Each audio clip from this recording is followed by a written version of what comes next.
Hello guys, welcome to our channel. This is Teja. ప్రస్తుతం మనతో పాటు సీనియర్ జర్నలిస్ట్ భరద్వాజ్ గారు. నమస్తే సార్. నమస్తే. సో మాధవీలత ఈ మధ్య కాలంలో ఎక్కువగా పేరు బాగా బయట వినిపిస్తుంది. అండ్ రీసెంట్గా బీజేపీ పార్టీ తరపు నుంచి కూడా ఎంపీగా పోటీ చేయబోతున్నారంటూ కూడా కొన్ని వార్తలు అయితే వెలుగులోకి వచ్చేసాయి.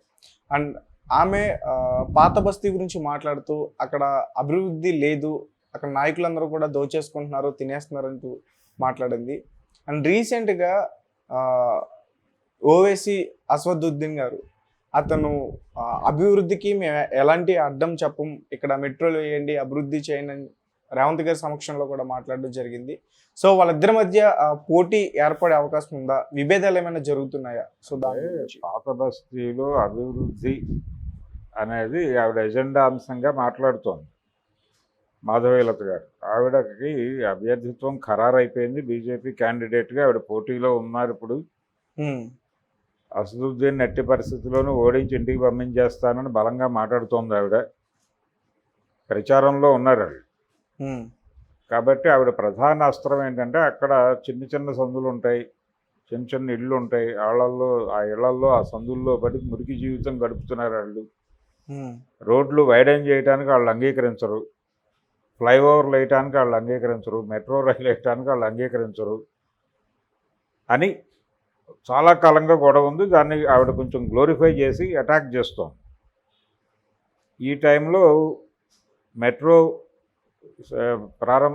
పనులు ప్రారంభించడానికి ఆయన రేవంత్ రెడ్డి గారు పచ్చజెండా ఊపిన సందర్భంలో అసదుద్దీన్ గారు మాకే అభ్యంతరాలు లేవు, మేము అభివృద్ధికి వ్యతిరేకం కాదు అని వ్యాఖ్యానించాడు. అంటే మాధవీలత గారు చేస్తున్నటువంటి ఆర్గ్యుమెంట్కి సమాధానంగా అసదుద్దీన్ ఓవైసీ ఆ మాట అన్నాడా అనేది ఇప్పుడు బయట మాట్లాడుకుంటున్నారు. కానీ అసలు అవేమీ కాదు విషయం. ఇప్పుడు ఆవిడ గొడవ ఏమిటి? అక్కడ చిన్న చిన్న సందులు, రోడ్లు వైడనింగులు ఉండవు, ఆ చిన్న చిన్న ఇళ్లలో బతుకుతూ ఉంటారు వీళ్ళు. బోల్డ్ మంది పిల్లలు ఉంటారు ఒక్కొక్క ఇంట్లో.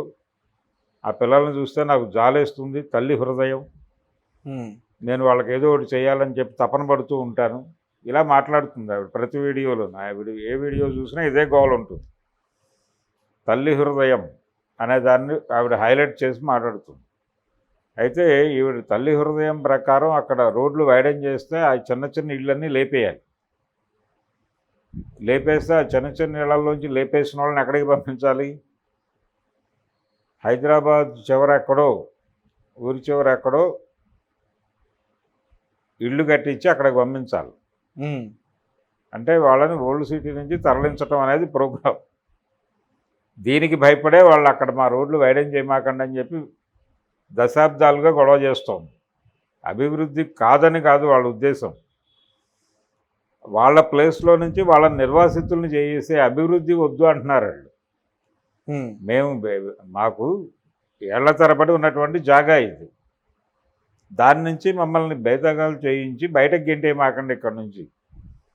ఇప్పుడు చార్మినార్ పక్కన ఏదో అమ్ముకుని బతుకుతూ ఉంటాడు ఒకడు, అక్కడ ఉంటాడు, ఆ ఇళ్లలోనే ఉంటాడు.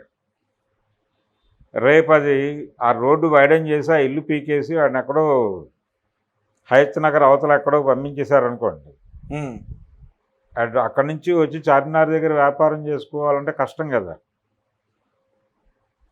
కాబట్టి వాళ్ళ రోజువారీ జీవనం దీంతో ముడిపడి ఉంది. వాళ్ళు నివాసంతో పాటు రోజువారీ జీవితం కూడా అక్కడే ముడిపడి ఉంది.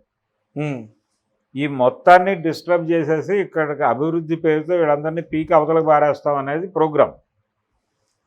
ఇది కాంగ్రెస్ పార్టీ అభివృద్ధి అన్నప్పుడు వాళ్ళు అదే భయపడ్డారు. అభివృద్ధి అనే మాట ఉగ్రవాదులు దాడి చేస్తున్నారు అని ప్రజలు భయపడుతున్నారు అని చెప్తారు. కానీ చాలామంది అభివృద్ధి పేరుతో ప్రభుత్వం దాడి చేయబోతోంది అనే భయం జనాల్లో చాలా ఉంది. ఇప్పుడు ఓల్డ్ సిటీలో మాత్రమే కాదు, అడవుల్లో కూడా ఆదివాసీలు అభివృద్ధి అంటే ఎందుకు భయపడతారు?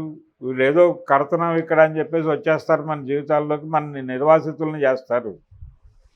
పోలవరం డ్యామ్ కడతారు, అక్కడ ఉన్నటువంటి వాళ్ళందరినీ నిర్వాసితులను చేస్తారు. ఈ నిర్వాసితులకు న్యాయం జరగదు. రెండవది, చాలా ప్రాంతాల్లో ఇప్పుడు ప్రభుత్వాలు ఇస్తున్నటువంటి గృహాలు, పేదలకి గృహాలు ఇస్తున్నామని చెప్పి చాలా పెద్ద ఎత్తున ప్రకటించి అక్కడెక్కడో గృహాలు ఇస్తారు. అవి ఎక్కడా కూడా వాళ్ళ వర్క్ ప్లేసెస్కి దగ్గరగా ఉండవు. అవి ఎక్కడో ఉంటాయి ఊరి చివర. వీళ్ళు పనిచేసేదానికి అక్కడి నుంచి రావడానికి ఆటోలకి వీటికి ఛార్జీలు అయిపోతాయి వాడి కూలి.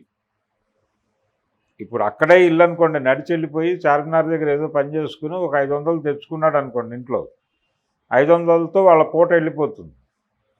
ఇప్పుడు అతను తీసుకెళ్ళి హయత్ నగర్ అవతల ఎక్కడో పెట్టేస్తే ఈ ట్రాన్స్పోర్టేషన్ 300 అయితే 200 ఇంటికి తీసుకెళ్ళి ఏం పెడతాడు అతను? ఇది తల్లి హృదయానికి అర్థమవుతుందా లేదా అనేది చూడాలి. వీళ్ళు పెద్ద పెద్ద ఇళ్లల్లో ఉండాలి, లావిష్గా బతకాలి, ఇవన్నీ బాగానే ఉంటాయి ఐడియాలజీ. కానీ వాళ్ళు ఉన్న ప్లేస్లో సుఖంగా ఉండడానికి ఏం చేయాలో మాట్లాడాలి తప్ప రోడ్ల వైడనింగు, మెట్రోలకు అడ్డుకుంటారు వీళ్ళు, ఆ చిన్న ఇళ్ళు పెద్దగా ఉండాలి, ఇక్కడ కాదు అసలు వీళ్ళు ఉండాల్సింది, ఇవన్నీ దుర్మార్గపు మాటలు. ఓకే, తల్లి హృదయం కాదు అక్కడ. ఓల్డ్ సిటీలో ఉన్నటువంటి ముస్లిం పాపులేషన్ని డిస్టర్బ్ చేసి అక్కడ వాళ్ళు ఇంతకాలం ప్రత్యేకంగా కాపాడుకుంటూ వస్తున్నటువంటి యాంటిక్ వ్యవహారాలు కూడా చాలా ఉన్నాయి. వాటి మొత్తాన్ని రూయం చేసేసి దాన్ని అభివృద్ధి పేరుతో దానికి ఉన్నటువంటి ప్రత్యేకత మొత్తాన్ని కాలరాచేసి అక్కడ జనాల్ని కూడా తరలించేసి దాన్ని తిరిగి తీసుకొచ్చి దీనిలో మెయిన్ స్ట్రీమ్లో కలిపేసి అక్కడికి కూడా కార్పొరేట్లు వెళ్ళిపోతాయి.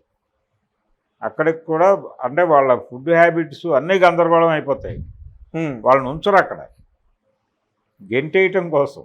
ఓల్డ్ సిటీలో ఉన్నటువంటి ముస్లిం సామాజిక వర్గాన్ని అక్కడి నుంచి గెంటేయటం కోసం చేస్తున్న ప్రోగ్రామ్గా వాళ్ళు ఎప్పుడు అభివృద్ధి అన్నా కానీ అడ్డుపట్టడానికి కారణం అది.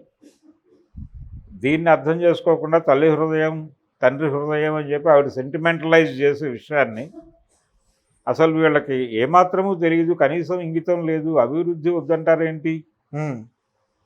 మేము ఎంత అభివృద్ధి చేస్తాం, మోడీ గారు ఎంత చేస్తున్నాడు, ఇవన్నీ మాట్లాడుతుంది ఆవిడ మాధవీలత. అయితే అసదుద్దీన్ మెట్రో ట్రైన్ గతంలో రూట్ మార్చారు.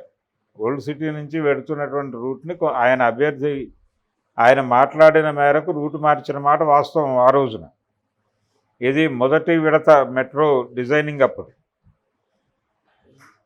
ఇప్పుడు ఆయన మెట్రో సేవలు కొంత ఓల్డ్ సిటీ వాళ్ళకు కూడా ఉపయోగపడే పద్ధతిలో డిజైన్ అట్నుంచి వెళ్ళినా పెద్ద ప్రమాదం కాదు అన్న పద్ధతిలో మాట్లాడాడు.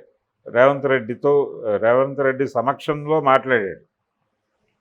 దానికిను మాధవీలత గారి గోలకి సంబంధం లేదు. ఆవిడ చేస్తున్నటువంటి వాదనకి భయపడిపోయి అన్నమాట కాదు. అభివృద్ధికి ఎందుకు మేము వ్యతిరేకిస్తున్నాం అనే దానికి వాళ్ళు చాలా కాలంగా ఆర్గ్యుమెంట్ చెప్తూనే ఉన్నారు. ఈ రోజున కొత్తగా చెప్పక్కర్లేదు. వాళ్ళ ప్రధాన భయం అక్కడి నుంచి వాళ్ళ మొత్తాన్ని నిర్వాసితుల్ని చేస్తారు అనేదే భయం. దానికి సమాధానం చెప్పగలిగితే అభివృద్ధికి వాళ్ళు అనుకూలమే. దానికి సమాధానం చెప్పే పరిస్థితుల్లో ఏ ప్రభుత్వమూ లేదు. నిజంగానే పాత బస్తీలో చాలా చిన్న చిన్న సందులు ఉంటాయి. పాత డిజైన్ అది, పాత నగర నిర్మాణ వైఖరి అలాగే ఉంటుంది. ఏ ఊళ్ళో అయినా సరే అదే పరిస్థితి ఉంటుంది. ఇప్పుడు విజయవాడలో కూడా ఓల్డ్ సిటీ ఉంది, 1 టౌన్ అంటారు.